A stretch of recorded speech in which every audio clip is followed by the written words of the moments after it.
When they start talking, when the people who I fight, when they start talking, that's when y'all get them. I'm gonna beat his ass. He can't do shit. For real. You got any grease in your hair tonight, Tank? That is it. Lamont, please say that in the second fight. Any questions? You got any grease in your hair tonight, Tank? Like, you got any grease in your hair tonight? What do you have to do to create enough separation where this don't happen again? Whew, it's a good question. It's going to be based on my training camp. I have to push myself a little harder if that didn't get me the win. And I have room. I definitely have room. Tensions exploded when Gervonta "Tank" Davis stormed into the press conference, firing off a bold and brutal warning. "I'm ending Lamont Roach right in front of all of you." The room was electric, charged with emotion, history, and unfinished business. Cameras flashed as the two fighters locked eyes, the crowd on edge, sensing that this rematch wasn't just about boxing, it was personal. Davis wasn't there to talk. He came to send a message. And what followed was pure chaos. What's good, guys? Red Corner Boxing here. So the Ring Magazine has today confirmed that Gervonta "Tank" Davis versus Lamont Roach Jr. 2 will take place on August the 16th in Las Vegas, Nevada. It's a great fight. We need to see it again. Who wins it and how, lads? Let us know here on Red Corner Boxing.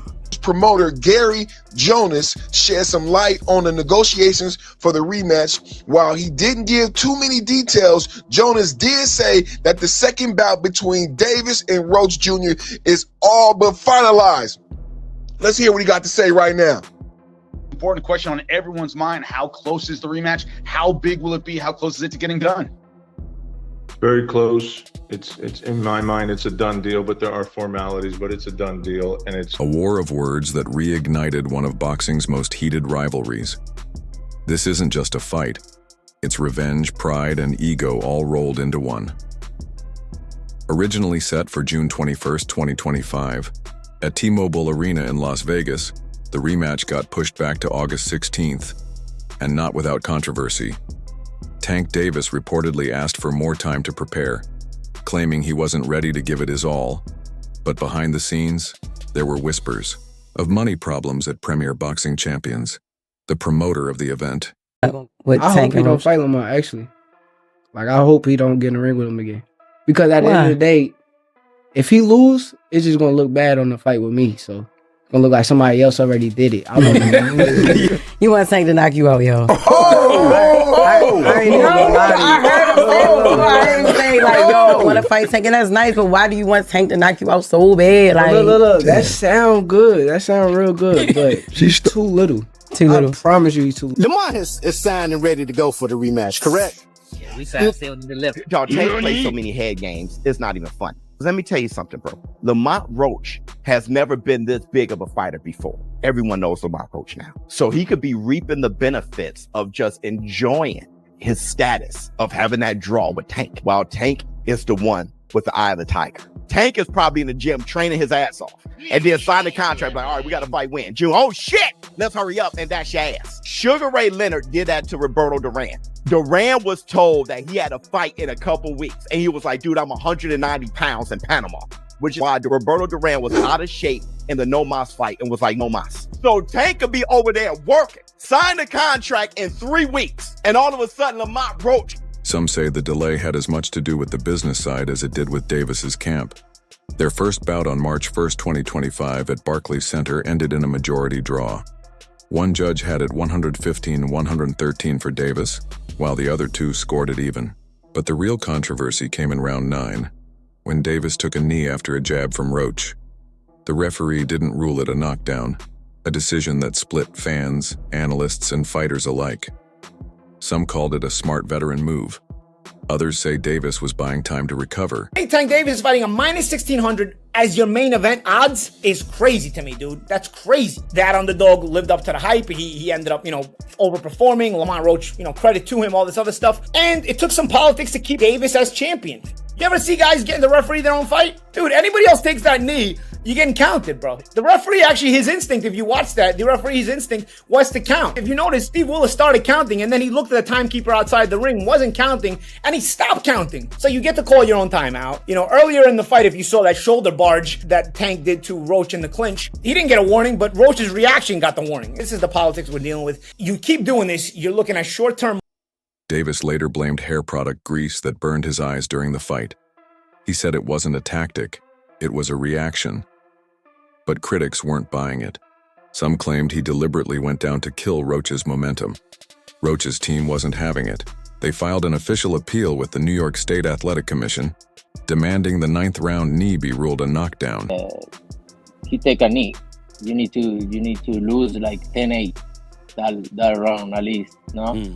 And plus the corner go up and put it a towel in the face. That's a disqualification for sure. I'm talking about the rules, but you know, it's not my. Boxing Kingdom reported that the commission is now reviewing the fight, specifically the referee's decision to stop the count at 3 and allow Davis to return to his corner for treatment, a move that violates boxing rules. If the commission rules in Roach's favor, the entire result could be overturned. Even George Kambosos Jr. had strong words after watching. And keep it real with y'all, I think that knee that Tank took was because Lamont Roach was in a rhythm and Gervonta Davis tried to throw this man off a rhythm. Do I believe the Murray's sport waves, the soul glow was in his eye? Absolutely not. I believe that man Tank got nerve-eye and said, hold on, this man Lamont Roach is cooking. I need to take me a quick timeout and a quick break. It's nasty. It's horrible. It's disgusting. It's bad enough how hard and difficult it is to beat this man. Most fighters is weight drained. Most fighters has clauses on them. So when somebody who's coming up is able to compete with Gervonta Tank Davis, you handicap the man with trash rules. He praised Roach for pushing Davis to the edge and questioned whether Davis still has what it takes to beat elite fighters. Can you describe what the feeling was like in the ring? And was it to get the towel out, to get the burn out of your eyes, or what was going on? And I didn't want to get caught. I didn't want to get caught while my eyes was burning. And you know, like, you can get knocked out like that. So I'd rather take the knee than, you know. But I didn't really know that you can like get disqualified for all that. Or like when you start counting, I'm like, what the hell? But I don't know. It's cool. Jake Paul, surprisingly, also threw his hat in the ring. Literally. He said if Davis beats Roach in the rematch, they'll resume talks for a 10-round exhibition fight, despite their huge weight difference. Davis at 135 lbs, Paul at 195 lbs. That potential fight has already created buzz, but fans are split on whether it's legit competition or just another circus. This time around, Tank Davis is making sure he has no excuses. He's training with Kenny Ellis, a no-nonsense coach known for pushing fighters to their limits.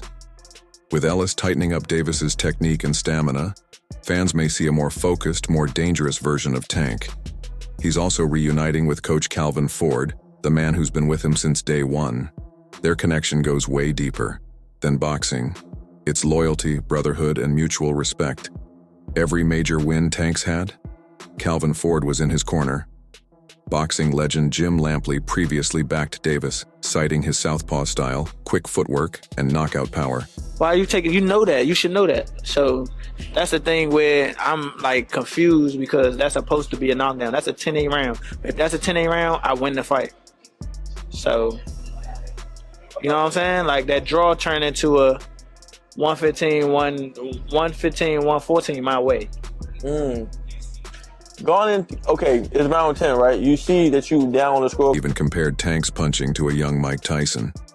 But after that controversial draw, even diehard Davis fans are starting to ask the hard questions. Make of that fight on the weekend, what'd you make of the controversy in that one? Look, I had just finished my recovery session, so I was pretty docile and relaxed, and then the fight, especially at the start of it, wasn't too thrilling and too action-packed, so I was starting to doze off a little bit, but I woke up a little bit more when obviously Lamont started giving him some work, and he looked good, man. I got to give respect to Lamont Roach. He proved a lot of guys wrong. I think he shocked Tank a lot with what he was able to bring. And again, we saw the controversy with the knee. To me, that's a knockdown. You can't just take a knee and decide to, go to your corner and get your face wiped. So, if that's a 10-8 round, Lamont wins the fight. So it's unfortunate, but that's the fight game. Hopefully they'll do it again and he gets paid, what he's worth.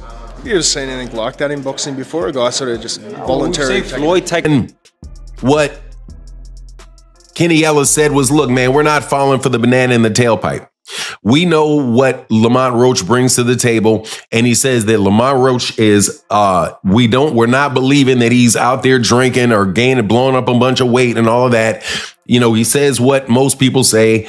Hey, we're going to prepare for the best version of Lamont Roach that is going to, that'll come for us. But the way that he saw the fight coming out was he said he sees it like the fight before, a lot of really crisp shots landing. And the fight is going to be similar, but hey, the fight at the same time is going to be very different. Now, I just happen to have a very good friend named Phoenix the Assassin who breaks down fights for me. He's a trainer, got a world-class eye for fights. And what he speculated should be the difference between the first fight and the second fight for Gervonta is that Gervonta is going to need to spend a lot more time fighting on the outside and scoring points for a longer period of time on the outside, and then making sure that, and basically forcing Lamont Roach to try to initiate something with slower hands. Sports, let's go, baby. Bow. Be careful what you wish for because it can become a reality. Yeah. All right, Brandon Taylor here, True School Sports. I'm with Roberto Diaz. Roberto, good to see you as always. Likewise, thank you. Thanks for having me. Yes, for sure. You're part of Lamont Roach's camp. Well, what's your official role with Lamont Roach? I'm an advisor for him. Okay, so you guide him on how to make certain decisions? Correct. Okay. We've been together for many years since his pro debut back in the days at Golden Boy. And after we both parted ways, we hooked up. Okay. That's pretty cool. That's pretty interesting because, now that you guys are not with Golden Boy, you're still together. So absolutely, you guys must have had a good relationship when you were at Golden Boy. Always had a good relationship with him and his father. And obviously I'm honored and just, honored to be a part of him. And when I got the call to continue working with him, it was a no-brainer for me. Okay. A lot of the boxing media and the boxing fans are overlooking Lamont Roach, and they're angry that Tank isn't getting fights against Shakur Stevenson, Keyshawn Davis, these kind of guys. But what can you, from someone that's been with him from the beginning, what can you say about the talent level of Lamont Roach? I don't blame the fans, but it's a little bit of the unknown for them. It's a little bit of they don't know who he is. On Saturday night, they're going to know who he is. They're going to respect him, and they're going to become fans. Mm-hmm. One thing about Lamont is he fought all the styles. The kid has the talent. The kid has the want, but he's never had the opportunity to be on this type of stage. Mm-hmm. Now it is. Now it's on him. He's put in the work. The talent's there. The hunger's there. He knows what a win means. And here's where it's important. The fans are okay not to know because until they are introduced, like they know who Shakur is, they know who these other guys is. They'll know on Saturday. But most importantly, Tank knows what he's facing because he brought in two of the best trainers in boxing. Not one, but two, because he knows what he has in front of him. Kenny Ellis, a coach in Davis's camp, defended the choice of Roach as an opponent, emphasizing Roach's credentials as a 7-time national champion and a fighter with a hell of a pedigree. Ellis acknowledged that, while some fans view the matchup critically, underestimating Roach would be a... Is Tank slipping? Or is Roach just that good? Who do you think comes out on top this time? Is Tank Davis still elite? Or will Roach shock the world? Drop your thoughts in the comments and don't forget to subscribe.